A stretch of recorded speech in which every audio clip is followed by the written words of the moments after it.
성도 여러분, 저는 요즘 들어서 목회를 오랫동안 하진 않았습니다만은 목회를 하면서 하나님 말씀을 전하고 또 하나님 말씀을 들을 수 있는 저와 여러분의 이 특권이 얼마나 위대한 것인지를 새삼 깨닫곤 합니다. 지난주에도 저희 교단의 후배 목사님께서 저희 연구실을 찾아오셔서 목사님 도대체 어떻게 개척을 하신 것입니까? 개척의 이야기를 듣고 싶습니다. 개척해서 지난 시간 동안 어떻게 교회를 목회를 해오셨는지 궁금합니다. 답답하기도 해서 찾아왔습니다. 이렇게 말씀하시는 목사님과 함께 또 식사하면서 교제하면서 여러 이야기를 나눴습니다. 이 목사님은 한 4, 5년 전에 충청도에 있는 어떤 지역의 교회로 청빙을 받아갔습니다. 문제가 많았던 교회고 그 교회에 20대, 30대 교인들이 좀 있었는데 뜻하지 않게 여러 가지 시험에 걸리고 문제가 발생해서 또 서로 싸우기도 하고 서로 왕따도 시키고 이래서 교회를 떠나기도 하고 또 오랫동안 목사님이 고생을 했다고 합니다. 그런데 최근에는 그런 얘기를 들은 지 몇 개월 전이었는데 그 몇 개월 만에 다시 한번 만난 것이 바로 이번 주에 만난 것입니다. 만나서 얘기를 들어보니 교회 건물을 다 팔고 빚을 갚고 사택을 하나 조그맣게 장만하고 노회 시차례에서 정권위원회를 구성해서 그 대금을 예금해 놓고 이제 앞으로 어떻게 할 것인가? 교회를 개척할 것인가? 부교육자로 갈 것인가? 아니면 다른 교회와 합병을 할 것인가? 여러 가지 안을 놓고 고민하던 차에 제일 결정할 수 있는 쉬운 방법은, 그것도 결코 쉬운 게 아니지만 개척을 하는 것이다. 그래서 답답한 마음에 저를 찾아왔다고 합니다. 제가 무슨 힘이 있습니까? 뭔 대답을 해줄 수가 있겠습니까? 개척은 힘든 일입니다. 어려운 일입니다. 고통스러운 일입니다. 낙관적인 얘기를 해줄 수가 없었어요. 현실이고 사실이기 때문에. 그렇게 대화를 하고 나서 저를 보고 여러분들을 보고 또 주변의 많은 교회들을 보니까 목사가 설교할 수 있는 강단이 있다는 게 얼마나 큰 특권인가. 그리고 성도들이 매주일 올 수 있는 교회가 있고 예배를 드릴 수 있는 교회가 있고 말씀을 들을 수 있는 목사님이 있고 서로 교제를 나눌 수 있는 성도들, 형제 자매들이 있다는 게 얼마나 복인가. 그거를 상실해 봐야 우리는 비로소 그것이 얼마나 귀중했던 것인가를 새삼스럽게 깨닫곤 하게 됩니다. 성도들이 말씀을 듣고 또 말씀 듣기를 원하는 것이 얼마나 큰 은혜인지, 목사가 설교를 전할 때마다 얼마나 힘든지 여러분 상상도 못 하실 겁니다. 이걸 어떻게 비교할 수 있을까요? 우리 가정주부 된 우리 여집사님들이 매일매일 꼬박 새끼를 다른 반찬으로 식사를 준비하는 것과 비교할 수 있을까요? 정말 고통스러운 일인데 그럼에도 불구하고 또 설교를 하기 원하는 마음, 또 밥을 해서 우리 자녀들을 먹이는 그런 마음을 가진다는 것이 얼마나 하나님 주신 마음 아니면 할 수 없는 일인지 깨닫게 됩니다. 저는 이것이 하나님의 특별하신 은총이라고 믿습니다. 설교가 어려웠고 정말 고통스럽고 정말 하기 싫은 거라면 오늘 설교하고 다음 주부터는 안 할 텐데 또 하잖아요. 억지로 하는 건 아닙니다. 여러분도 마찬가지 아닙니까? 지난주 예배 드렸는데 오늘 또 온 건 억지로 예배를 온 것은 아니라고 생각합니다. 왜냐하면 하나님의 말씀을 듣고 싶어하는 것이 중생받은 신자의 여러 가지 특징 가운데 가장 중요한 특징이요 본성이기 때문이죠. 중생받은 신자의 본성은 누가 뭐라 그래도 하고 싶어 하는 것은 예배를 드리고 싶은 것, 기도하고 싶은 것, 말씀을 읽고 싶은 것, 설교를 듣고 싶어 하는 것입니다. 지난 2주에 걸쳐서 우리는 사도행전에 공식적으로 기록된 바울의 첫 설교의 특징을 살펴본 바 있죠.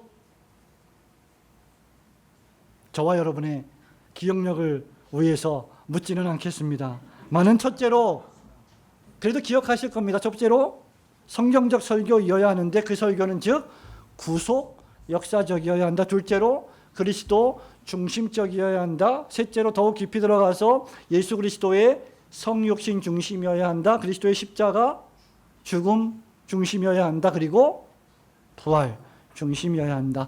이런 중심 주제들을 성경을 통해서 강해하는 것이 참된 설교다라고 말씀드렸습니다. 이제 오늘 우리가 읽은 이 본문의 말씀은요, 사도의 이러한 설교 이후에 발생한 결과에 관한 것입니다. 모든 교인들은요, 생각을 좀 하는 교인들은요, 설교를 끝나고 나면 전부 다 나름대로 그 설교에 대해서 판단하고 평가하고 느끼고 경험하고 결과를 내게 되어 있습니다. 어떤 의미에서요, 설교를 잘 듣는 것은 설교를 잘 하는 것만큼이나 중요한 일입니다.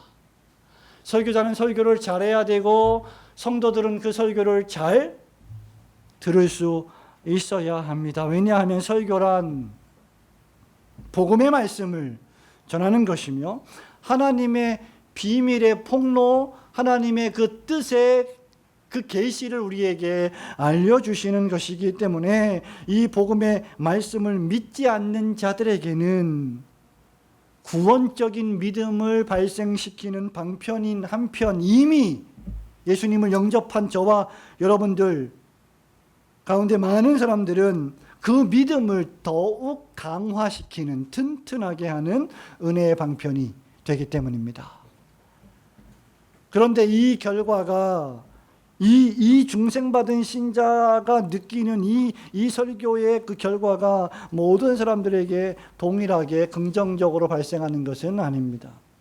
오늘 우리가 본문의 말씀을 통해서 설교 그 이유라는 제목으로 바울의 설교를 들은 청중들의 두 부류를 생각하면서 함께 은혜 나누기를 소원합니다.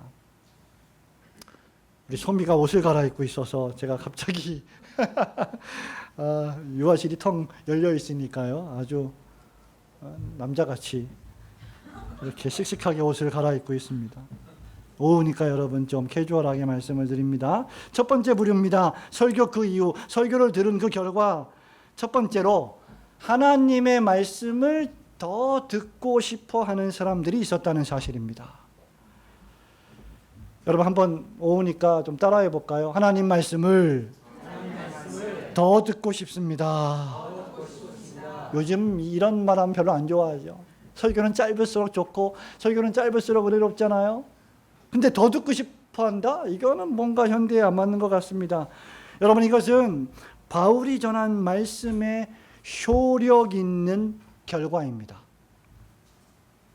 유대인 개종자들은 바울의 설교를 은혜롭게 들었고요, 마음을 바꾸어서 하나님을 믿게 되었으며 이미 하나님을 경외하는 유대인들은 더욱 바울의 말씀 듣기를 원했습니다. 여러분 42절, 43절, 44절까지 읽어볼까요? 그들이 나갈 때 시작. 그들이 나갈 때 사람들이 청하되 다 안식일에도 이 말씀을 하라. 회당의 모임이 끝난 후에 유대인과 유대교에 입교한 경건한 사람들이 많이 바울과 바나바를 따르니 두 사도가 더불어 말하고 항상 하나님의 은혜 가운데 있으라 권하니라. 그 다음 안식일에는 온 시민이 거의 다 하나님의 말씀을 듣고자 하여 모이니. 그 다음 안식일에는 온 시민이 다 하나님의 말씀을 듣고자 하여 회당 한 곳에 모였습니다. 여러분, 이게 얼마나 놀라운 말씀의 부흥입니까? 일부 유대인들이 이 상황을 시기하고 질투하고 비방하자 바울은 이렇게 말합니다. 너희들이 말씀 듣기를 거부하니, 너희들이 말씀 듣기를 싫어하니 나는 이방인들에게 말씀을 전하노라. 이게 바울의 말입니다. 그러자 이방인들이 48절에 또 보니까 어떻게 했습니까? 한번 읽어볼까요? 48절 시작. 이방인들이 듣고 기뻐하여 하나님의 말씀을 찬송하며 영생을 주시기로 작정된다는 다 믿더라. 아멘. 이방인들조차도 이 말씀을 듣고 기뻐하고 하나님의 말씀을 찬미했습니다. 하나님의 말씀은 참 대단한 말씀입니다. 정말 은혜로운 말씀입니다. 정말 엄청난 말씀입니다. 여러분, 이것이 말씀을 참되게 들은 자들의 모습입니다. 문제는 말씀에 있지 않습니다. 문제는 말씀을 듣는 우리의 마음에 있고 우리의 상태에 있는 것입니다. 말씀은 살아있고 능력이 있고 좌우의 날선 그 어떤 칼보다도 예리하여 우리의 심령과 골수를 찔러 쪼개기까지 하는 능력이 있는 말씀입니다. 그리스도의 영께서 우리 안에서, 성령께서 우리 안에서 말씀을 효력 있게 역사하실 때, 저와 여러분이 설교를, 선포된 설교 가운데 어떤 말씀을 듣고 마음에 감동을 일으키시는 분이 성령이시고, 성경을 읽을 때 그 성경의 깨달음을 얻게 하시는 분이 성령이시라 그 말이죠. 바로 그때 무엇이 발생하냐? 믿음이 발생하는 거예요. 그러므로 믿음은 말씀과 분리해서 발생할 수가 없습니다. 설교와 분리해서 발생할 수가 없습니다. 말씀을 효력 있게 우리의 영혼에 역사하실 때 믿음이 발생하고, 이 믿음을 가진 사람은 말씀을 즐거워하게 되어 있습니다. 웨스트민스터 신앙고백서 14장은 구원에 이르는 믿음에 관한 신앙을 이렇게 고백을 하고 있습니다. 택함 받은 자들이 믿어 그들의 영혼이 구원에 이르게 되는 믿음의 은혜는, 오전에 그랬죠? 우리가 믿어지는 것이, 우리가 회개하게 되는 것이 하나님의 은혜이다. 그 은혜는 그들의 마음속에 계시는 그리스도의 영의 사역이다. 통상적으로는 말씀 사역에 의해 이루어진다. 또한 성령의 집행과 기도로 증가되며 강화된다. 여러분, 이게 무슨 말입니까?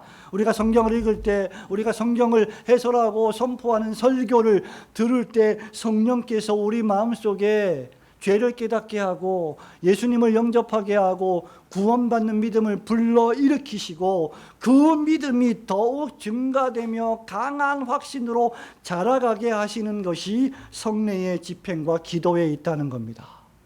그러니까 말씀은 우리가 누구인지를 깨닫게 하고 우리를 죄인에서 의인으로, 불신자에서 신자로 만들어주는 방편인 동시에, 신자가 된 이후에는 그 말씀을 계속 받아 먹음으로 더욱 튼튼하게 자라는 신앙으로 변해간다는 것입니다.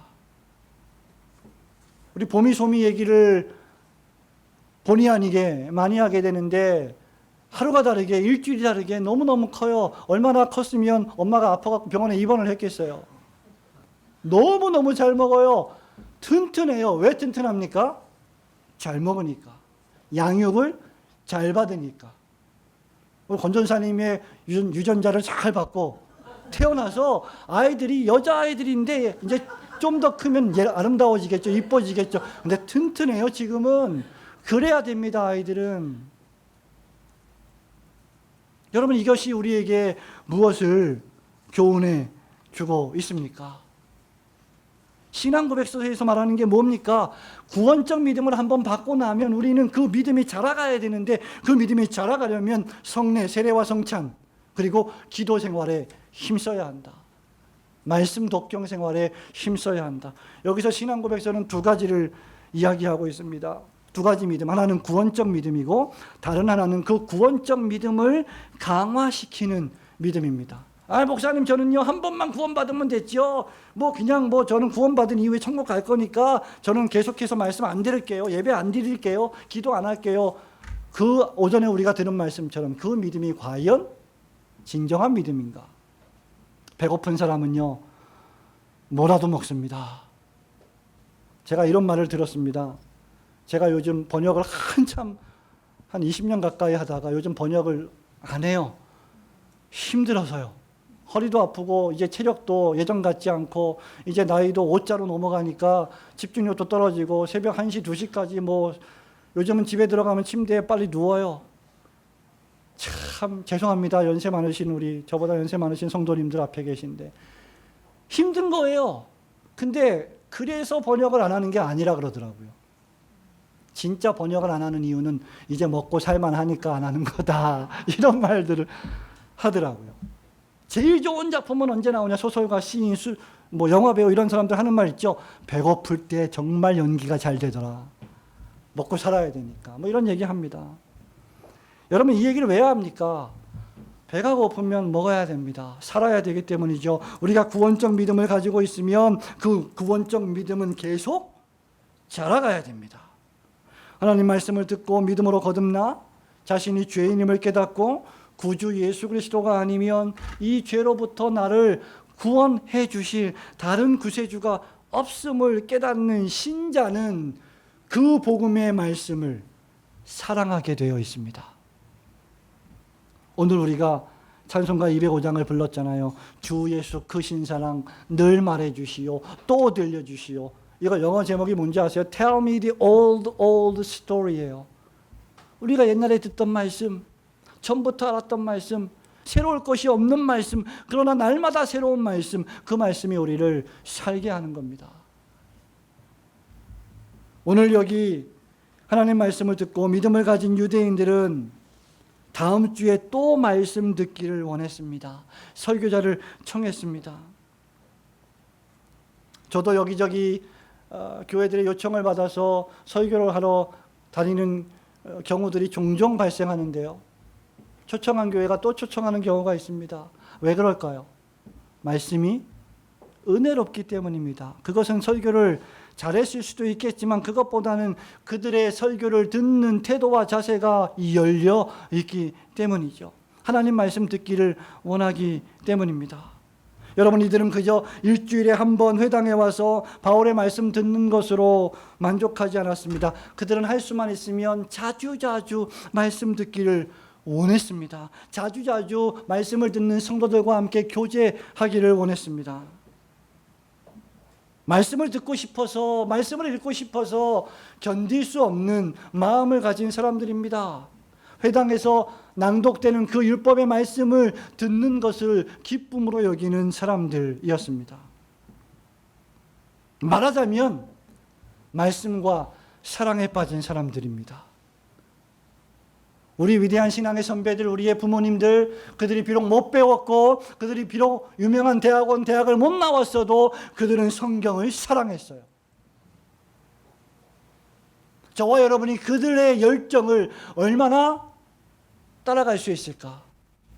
그러면서 우리는 그들이 무식하다고, 못 배웠다고 그렇게 말하는 경우가 너무나 많이 있지 않습니까?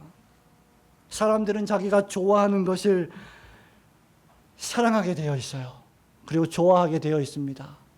여러분이 지금 하고 있는 일을 여러분이 사랑하는 것이고요. 여러분이 지금 먹고 있는 것이 여러분이 좋아하는 것이고요. 여러분이 지금 듣고 있는 것이 여러분이 사랑하는 것입니다.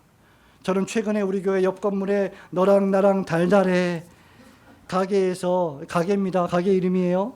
가시면 있어요. 라무진 옆에 있습니다. 양고기 가게. 마카롱 과자를 자주 사서 먹곤 했습니다. 왜 비웃으시죠? 하루 종일 연구실에 있다 보면 몸에서 단 것을 원할 때가 있는데 그때 맛보면 너무나 좋아요. 그래서 단 거예요. 단 거, 데인저. 위험한 거죠. 여러분, 이 마카롱이 맛있긴 하지만 피로를 풀어주기도 하지만 매일 먹거나 자주 먹으면 어떻습니까? 그닥 건강에 좋을 순 없어요. 아토피 피부가 있는 사람들은 더 안 좋을 수 있습니다. 그래서 절제하는 것이 좋지요. 그렇다고 아예 먹지 말라는 말은 아닙니다. 그러나 하나님의 말씀은 아무리 먹어도 체하는 법이 없습니다. 안 먹어서 문제지, 안 들어서 문제지, 안 읽어서 문제지, 뭐가 그렇게 바쁜지. 스마트폰과는 사랑에 그토록 잘도 빠지면서 말씀의 책과는 사랑에 빠지지 않는 우리의 모습을 봅니다. 성경은 건강에 나쁘지도 않습니다. 도리어 우리 영혼의 믿음을 강하게 해줍니다. 우리 장로교회 어린이를 위한 교리문답인 소요리문답 89문도 말씀이 어떻게 구원에 효력 있게 됩니까? 라는 물음에 이렇게 대답을 합니다. 하나님의 영께서 말씀을 읽는 것, 특히 말씀 선포를 효력 있는 방편으로 삼아 죄인을 설득하시고 회개케 하시며 또 믿음으로 말미암아 거룩함과 위로로 그들을 세워 구원에 이르게 하십니다. 목사들이 왜 예배를 빠지지 말라고 잔소리를 하는지 아시겠습니까? 저는 종종 이렇게 말씀하시는 분들을 듣습니다. 목사님, 성경이 지루해요. 읽어도 잘 모르겠어요. 그래서 재미가 없어요. 여러분 밥을 재미로 먹습니까?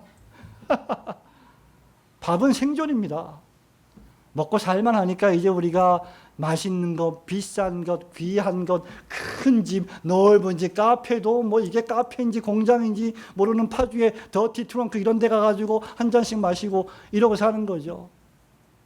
정말 우리 경제가 힘들고 어렵고 먹고 살 게 없으면요, 뭐든지 감사한 겁니다. 성경의 어떤 부분은 때로 어려울 수도 있지만 그렇다고 지루할 수는 없습니다. 성경이 지루하다면 스프롤 목사님 말씀처럼 그의 영혼이 죽어 있거나 잠자고 있기 때문일 것입니다. 영혼이 살아있는 신자는 시편 기자의 말씀처럼 주야로 율법을 묵상하는 자입니다. 성도 여러분, 여러분은 어떤 마음으로 예배를 오십니까? 어떤 자세로 설교를 들으십니까? 여러분이 하나님의 말씀을 들을 때 어느 정도 기쁨으로 들으십니까? 이방인들은 하나님의 말씀을 찬송했습니다. 이방인들은 하나님의 말씀을 즐거워했습니다. 그렇다면 우리도 하나님의 말씀을 찬미해야 하지 않겠습니까? 지루하다, 재미없다 말하기 전에 그것이 정말 지루한지 정말 재미없는지 읽어보아야 하지 않겠습니까? 여러분은 창세기부터 요한계시록까지 과연 몇 번이나 읽으셨습니까? 통계에 의하면 미국 교회 90% 이상이 성경 창세기부터 요한계시록까지 단 한 번도 완독하지 않은 사람이 90% 이상이라는 통계가 있습니다. 물론 창세기부터 토시 하나 안 틀리고 요한계시록까지 다 읽는다고 구원을 받는 것은 아닐 것입니다. 구원은 그리스도 예수를 믿음으로 받는 것입니다. 그럼에도 불구하고 성경을 읽는 것은 우리의 건강에 치명적으로 중요한 것입니다. 여러분 신약은 몇 독이나 하셨습니까? 저는 지금 성경을 많이 읽는 것이 우리의 공로라고 말하는 것이 아닙니다. 성경을 많이 읽는 것이 우리를 잘난 체하고 다른 사람을 정죄하는 도구로 사용된다면 그것은 본문 말씀이 의미하는 바가 아닙니다. 제가 드리는 말씀은 하나님을 사랑하는 자, 예수 그리스도를 진정으로 영접하는 자, 그는 하나님의 집에 설교를 들으러 오는 자에게는 말씀을 사랑하는 특징이 있다는 것을 말씀드리는 것입니다. 만일 누군가 하나님의 말씀을 듣고 죄를 깨닫고 회개하고 예수님을 영접하여 구원을 얻고 하나님 말씀 듣기를 더욱 사랑하는 사람이 있다면 그것은 하나님께서 영생 주시기로 작정한 은혜의 결과입니다. 영국의 유명한 신약학자 브루스 박사는 이것이 생명책의 명부에 올리도록 작정된 자들의 이름이다라고 주석을 합니다. 그들 가운데는 유대인들도 있을 것이고 이방인들까지도 작정되었다는 뜻입니다. 그러므로 우리가 마음껏 기뻐할 수는 있어도 인간적으로 성경을 많이 읽는다고 자랑할 것은 하나도 없는 것입니다. 모두가 다 하나님의 은혜이기 때문입니다. 여러분의 마음에 말씀을 듣는 것을, 말씀을 읽는 것을 즐거워하는 마음이 있으십니까?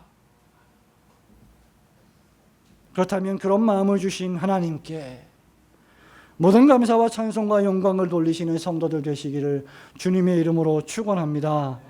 두 번째 부류가 어떤 부류입니까? 말씀 듣기를 싫어하며 아예 그런 말씀을 전하지 못하게 하는 사람들이 있었다는 놀라운 사실입니다. 자, 45절과 46절 말씀을 함께 읽어볼까요? 유대인들이 그 무리를 시작. 유대인들이 그 무리를 보고 시기가 가득하여 바울이 말하는 것을 반박하고 비판하며 바울과 바나바가 담대히 말하여 이르되 하나님의 말씀을 마땅히 먼저 너희에게 전할 것이로되 너희가 그것을 버리고 영생을 얻기에 합당하지 않은 자로 자처하기로 우리가 이방인에게로 향하노라. 아멘. 말씀을 들은 이후에 어떤 이들은 하나님의 말씀을 기뻐하고 그래 그 말씀이 정말 나를 위한 말씀, 생명의 말씀이지 하면서 찬양을 부르지만, 또 어떤 이들은 놀랍게도 시기가 가득하고 분노했고 바울이 말한 바를 반박하고 비방하는 자들이 있었습니다. 여러분, 이런 현상은 전혀 새로울 것이 없습니다. 그때나 지금이나 2000년 전이나 1000년 전이나 500년 전이나 400년 전이나 지금이나 복음을 전하는 사람들을 대하는 두 가지의 태도는 여전히 동일하기 때문입니다. 어떤 사람들은 복음을 전하는 그 사람들을 기뻐하며 그 복음을 즐거워하는 사람들이 있는 반면, 복음을 전하는 것 때문에 그 복음 전하는 사람들까지도 사랑스럽게 느껴지는 사람들이 있는가 하면, 반면에 그 복음의 말씀을 대적하고 회방하는 사람들도 있었다는 것입니다. 여러분, 이 일부 유대인들은 왜 시기가 가득했습니까? 왜 이 설교를 못하게 했을까요? 온 시민이 그 다음 주일은, 그 다음 안식일에는 온 시민이 다 하나님 말씀 듣기를 원할 정도로 이 말씀이 강력했는데 왜 유독 이 사람들은 싫어했을까? 제가 판단해 볼 때 이것은 바울의 설교가 이들의 삶의 심장을 찔렀기 때문입니다. 그들의 마음이 찔렸기 때문이죠. 그러나 동일하게 찔려서도 반응은 정반대였습니다. 여러분, 이 사람들은 이제까지 율법을 지키는 흠이 없는 도덕적 삶이야말로 구원을 얻는 근거라고 가르쳤고 그렇게 살아왔습니다. 남에게 피해를 안 주고 거룩하고 경건하게 살려고 열망했던 사람들입니다. 그런데 바울은 뭐라고 말합니까? 오직 주 예수 그리스도께서 세상 죄를 짊어지고 이 세상에 오셨으며 우리를 죄를 씻어주시고 십자가에서 죽으시고 부활하심으로 우리를 하나님의 자녀 삼아 주셨다고 가르쳤기 때문입니다. 율법의 행위로는 의롭다함을 받을 육체가 아무도 없고 오직 그리스도 예수를 믿는 믿음으로만 우리가 의롭게 된다는 것을 바울과 바나바는 설교했습니다. 지난주 설교처럼 우리는 주변에 많은 선행을 행하며 살아가는 사람들을 접하게 됩니다. 그렇다고 해서 그들의 선행이 모두가 다 성경적 선행은 아니다라고 말씀드린 바 있습니다. 말하자면 이런 것이죠. 당신이 평생 행한 그 선한 삶으로 당신의 영혼을 구원할 수는 없습니다. 당신이 착한 일을 100가지, 1000가지, 10,000가지 했다고 당신이 죄인인 사실이 변할 수는 없습니다.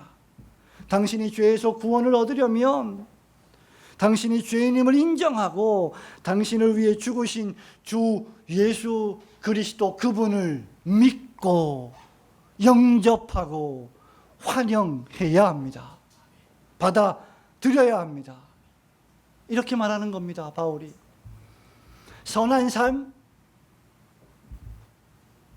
거룩한 삶, 다른 사람들에게 피해를 주지 않는 삶, 도리어 다른 사람들을 돕는 삶이 전부라고 여기며 살아왔던 공로주의자들, 도덕주의자들, 이런 사람들에게는 이런 메시지가 매우 불편하고 불쾌하고 불합리하게 들리는 것입니다.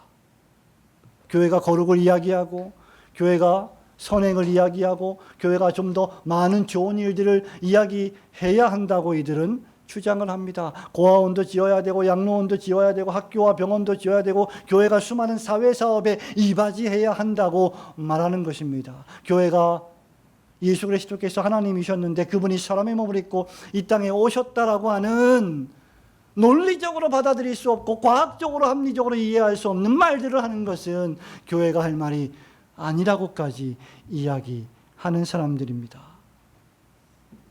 그래서 그들은 진리의 말씀을 시기하고 대적하는 것입니다. 그들의 말이 부분적으로 사실이라 할지라도 전체적으로는 사실이 아닌 것입니다.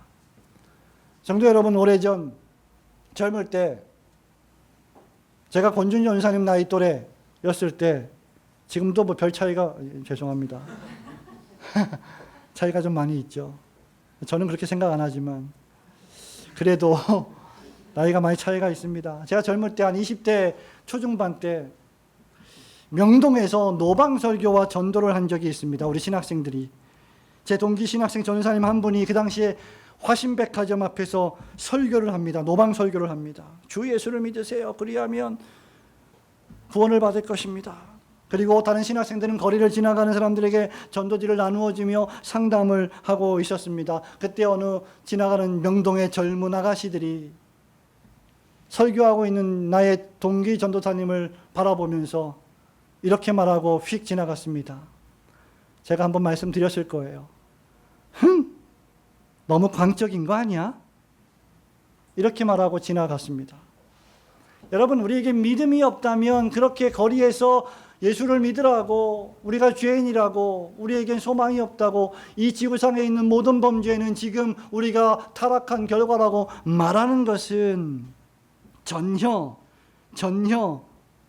불합리하고 광적으로 들릴 뿐입니다. 우리가 지나치게 광적인 전도 방법은 조심해야 하겠지만, 지하철에서 원하지도 않는데 예수천당 불신족 외치면서 소란하게 하는 것은 조심해야 하겠지만, 전도의 방법이 젠틀하다고 해서 사람들이 복음을 받아들이는 것도 아님을 명심해야 합니다. 50절에 보면 유대인들이 경건한 귀부인들과 유력자들을 선동하여 바울과 바나바를 그 지역에서 쫓아내기까지 했습니다. 사회적 지위가 높은 유대인의 아내들을 가리킵니다. 그들은 비록 고귀한 직위를 가졌고 높은 지위를 지녔으며 고상했고 젠틀했고 상식이 있었고 율법도 잘 지키는 도덕적인 인물이었지만 하나님의 참된 복음의 말씀을 배격한 사람들이었습니다. 구약에서 예언된 메시아 예수 그리스도를 인정하지 않는 자들이었습니다.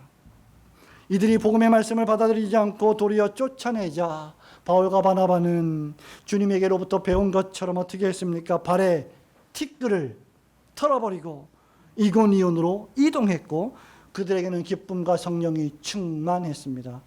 발에 있는 먼지를 털어버렸다고 하는 것은 누가복음 9장 5절, 10장 11절에 있는 말씀대로 주님이 명령하신 것입니다. 여러분, 이것은 주 예수 그리스도의 영광스러운 복음을 거부하고 거절하고 받아들이지 않는 자들을 향한 공개적인 항의의 표시입니다. 이 고울이 복음을 받아들이지 않으면 신발에 먼지를 털어버리고 다른 고울로 가는 것입니다. 유대인들이 복음을 받아들이지 않으면 이방인들에게 향하는 것입니다. 그러므로 우리는 이것을 심각하게 받아들여야 합니다. 우리는 사역자들이 전도자들의 발에 티끌을 털어버릴 때까지 복음을 적대시하거나 무시해서는 안 될 것입니다. 사역자들이 끊임없이 권면하고 또 권면하고 말씀 중심으로 살아야 합니다. 기도합시다. 예수님을 진실하게 믿으세요. 예배를 드립시다. 라고 하는 초청을 계속 무시하다가는 발에 티끌을 떨어버리는 일이 발생하게 될 것입니다. 만일 여러분 가운데 아직도 주 예수 그리스도를 진정으로 영접하지 않으신 분이 있다면 그래서 더는 미뤄서는 안 됩니다. 오늘 이 시간에 주 예수를 믿어야 합니다. 몸과 영혼을 그리스도 예수께 맡기고 하나님의 말씀을 기뻐하고 찬양하는 삶으로 뛰어들어야 합니다. 목사님, 그런 것은 목사님들이나 하는 거죠. 요 앞에 있는 찬양단들이나 하는 것이죠. 아닙니다. 말씀에 뛰어드는 일, 주님을 찬양하는 일에 뛰어드는 일은 모든 하나님의 백성들이 해야 할 일입니다.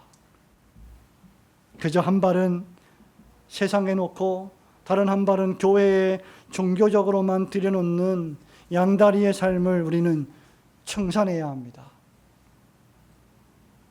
교회도 하나님이 통치하시는 곳이요, 예배를 마치고 돌아가서 일주일에 3도 하나님이 통치하시는 영역인 것을 인정해야 합니다. 성도는 하나님의 말씀인 진리에 모든 것을 투자하는 사람이기 때문입니다. 성도 여러분, 말씀을 맺습니다.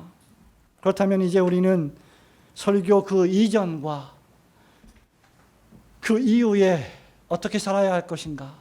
이제 우리는 설교를 마치고, 여러분 설교 듣기를 마치고 예배를 마치고 이제 또다시 집으로 돌아갈 것입니다. 아마 이 예배당을 나가는 순간 순식간에 설교를 삭제할지도 모릅니다.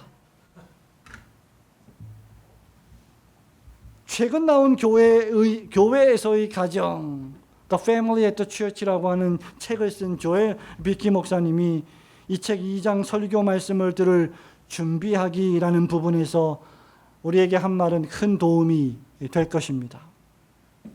비키 박사님은 대우리 문답 160문답을 기초로 성도들에게 4가지를 권면합니다. 설교 듣기 전에, 설교 들은 후에. 첫째, 하나님의 말씀을 들으러 하나님의 집에 오기 전에 먼저 당신 자신과 가족을 기도로 준비시키라. 설교는, 예배는 목사만, 장로만 준비하는 것이 아니요 모든 성도들이 준비하는 것입니다. 집에서부터 말입니다. 둘째, 말씀에 대한 왕성한 식욕을 가지고 오라. 말씀에 굶주린 사람처럼 오라는 것입니다. 셋째, 하나님의 집에 들어갈 때 설교 말씀의 중요성에 대해 묵상하라. 설교는 좋은 말씀, 우리의 인생에 어떤 처세술을 가르쳐주는 그런 말씀 정도가 아니라 우리의 영혼을 천국 꼭대기 아니면 지옥 밑바닥으로 이끄는 말씀이라는 사실을 기억하며 와야 하는 것입니다. 이 부분에 대해서 영국의 청교도 목사인 토마스 버스터는 이렇게 말했습니다. 설교의 목소리는 땅에 있으나 말씀하시는 이는 하늘에 계시다. 청교도들은 주일을 가리켜 그래서 영혼을 위한 장날과 같다 이렇게 불렀습니다. 주일날 예배당에 와서 자기 영혼에 필요한 모든 것들을 다 사서 가는 날이다 라는 말입니다. 네 번째, 하나님의 집에 들어갈 때 전쟁터에 들어가고 있다는 것을 명심하라. 왜냐하면 많은 대적들이 당신의 경청을 방해할 것이기 때문이다. 내적으로는 세상의 염려, 육신의 정욕, 냉담한 마음, 비판적인 정신으로 주의가 흐트러질 것이다. 여러분, 제가 이 설교를 준비하면서 강단에 앉았는데 우리 신장로님이 기도하실 때 잠깐 딴 생각을 했어요. 기도를 제가 잊어버렸어요. 한 몇 초. 여러분, 우리가 집중을 해도 기도를 잃어버리는 일도 생기고, 우리가 집중을 해도 설교를 경청하지 못하는, 집중하지 못하는 일이 생기는데, 아무런 무방비 상태로 왔다 갔다 한다면 우리의 영혼에 남을 말씀은 하나도 없을 것입니다. 다섯째, 사랑하고 기대하는 믿음으로 나오라. 우리는 시편 119편 140절에서 다윗이 고백한 것처럼 주의 말씀이 심히 순수함으로 주의 종이 이를 사랑하나이다 라고 노래하셔야 할 것입니다. 하나님의 말씀이 성경과 그 말씀의 선포로서의 설교와 사랑에 빠지는 말씀의 사람들 되시기를 주님의 이름으로 축원합니다. 아멘.